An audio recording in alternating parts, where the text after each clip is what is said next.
अस्सलाम वालेकुम and welcome students. First year chemistry chapter 5 हम कंटिन्यू करेंगे। आज का टॉपिक है Rutherford's model of atom.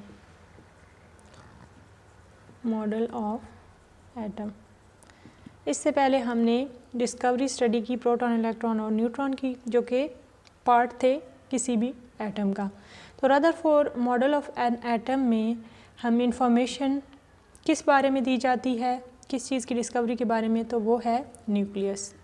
So nucleus की डिस्कवरी को हम डिस्कस करेंगे इस मॉडल में। रदरफोर्ड ने क्या किया था, इसने एक्सपेरिमेंट परफॉर्म किया था। इसने रेडियो एक्टिव मेटल्स लिए थे, दैट कुड बी रेडियम और पोलोनियम।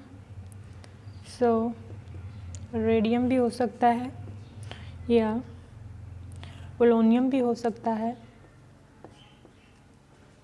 क्योंकि ये रेडियो एक्टिव मेटल्स हैं तो ये कोई भी हाई स्पीड पार्टिकल्स प्रोड्यूस कर सकते हैं। तो यहाँ से अल्फ़ा पार्टिकल्स की हुई प्रोडक्शन। अल्फ़ा पार्टिकल्स, काफ़ी सारे जो है अल्फ़ा पार्टिकल्स आप कह लें इस तरह से प्रोड्यूस हुए through this radio active radium और पोलोनियम। उसके बाद क्या किया गया कि यहाँ पे एक मटेरियल रख दिया गया दरमियान में, ताकि जो स्ट्रेट पाथ में मूव करने वाले पार्टिकल्स हैं वो इस होल में से गुजरें और टारगेट तक बआसानी पहुँच सकें। अगर बीच में ये जो है स्टेप ना किया जाता तो पॉसिबिलिटी थी कि अल्फ़ा पार्टिकल्स किसी भी डायरेक्शन में मूव करते और टारगेट तक ना पहुंचते। तो यहाँ से जो पार्टिकल्स निकलेंगे वो इस बात की श्योरिटी है कि वो टारगेट। तो टारगेट क्या था? टारगेट थी हमारे पास फॉयल थी, gold foil. So gold foil target था, और जो गोल्ड फॉयल की थिकनेस थी दैट वाज 0.004 सेंटीमीटर, बल्कि 40, बहुत ज़्यादा जो समझ लें थिन फॉयल थी गोल्ड की। अब इस फॉयल को इन पार्टिकल्स ने करना था स्ट्राइक। उसके बाद यहाँ पे डिटेक्टर था। सो इस डिटेक्टर ने क्या करना था?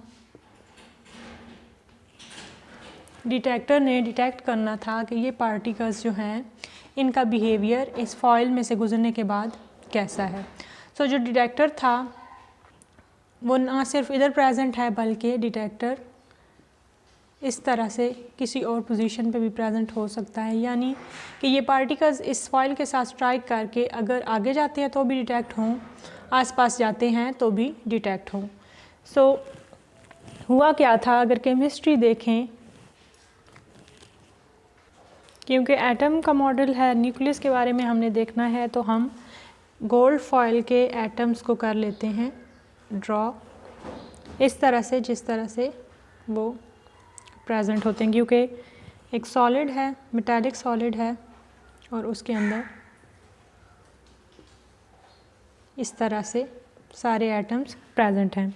इन एटम्स के हमें पता है सेंटर में होता है न्यूक्लियस, पॉजिटिव चार्ज न्यूक्लियस, इस तरह से। अब रदरफोर्ड को ये पहले से नहीं पता था कि न्यूक्लियस एटम के सेंटर में जो भी चीज़ प्रेजेंट है वो न्यूक्लियस है या कुछ सेंट्रल पार्ट है जो पॉजिटिवली चार्ज है। तो जब एक्सपेरिमेंट परफॉर्म किया गया, यहाँ से अल्फ़ा पार्टिकल्स ने इस तरह से जाके इन एटम्स को स्ट्राइक किया, तो जो अल्फ़ा पार्टिकल्स ऐसी डायरेक्शन में थे कि वो एटम के इस तरह से पोजीशन में आ रहे थे, वो तो गुजर गए आगे, मगर जो अल्फ़ा पार्टिकल्स डायरेक्टली न्यूक्लियस को स्ट्राइक कर रहे थे उन्होंने क्या किया, ख़ुद को डिफ्लेक्ट किया इन बैकवर्ड डायरेक्शन। और कुछ ऐसे पार्टिकल्स थे जिन्होंने यहाँ से बिल्कुल हल्का सा जो है न्यूक्लियस को टच किया इस पॉइंट पे, तो वो डिफ्लेक्ट हो गए फॉरवर्ड डायरेक्शन में, बट डिफ्लेक्शन हुई।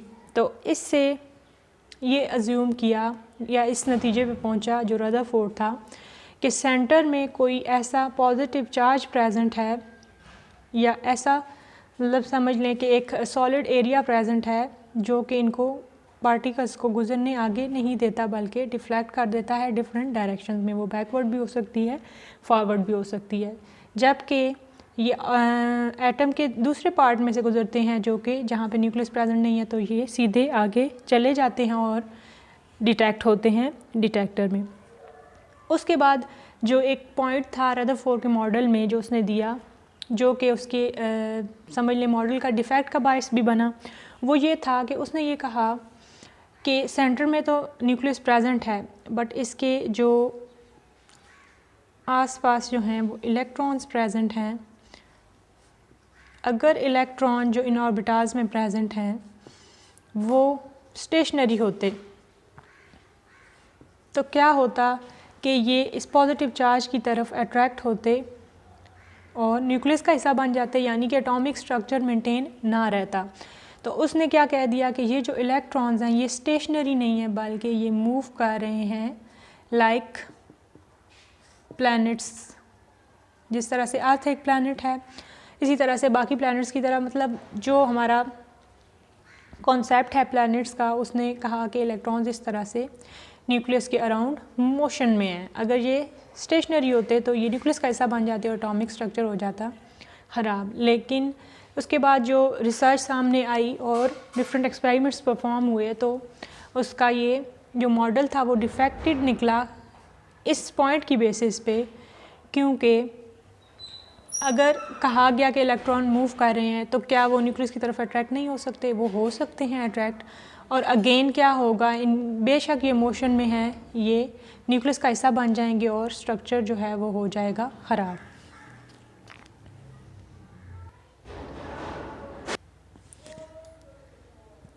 सो this was all related to discovery of nucleus, या हम इसको रदरफोर्ड मॉडल ऑफ एटम भी कह सकते हैं। दोनों सेम चीज़ें हैं। अगर आपको कोई भी चीज़ समझ नहीं आई तो आप कमेंट सेक्शन में पूछ सकते हैं। उसके अलावा ये वीडियो अगर आपने एंड तक देखी है और अभी तक ये वीडियो आप देख रहे हैं तो इसका मतलब ये है कि आपको केमिस्ट्री के साथ कोई ना कोई लिंक ज़रूर है। और आप केमिस्ट्री के और भी इम्पोर्टेंट लेक्चर्स अगर देखना चाहते हैं तो बेल आइकन को क्लिक करना मत भूलिएगा ताकि आने वाली तमाम वीडियोज़ की नोटिफिकेशंस बर वक्त आप तक पहुँचती रहें। Thanks for watching the video.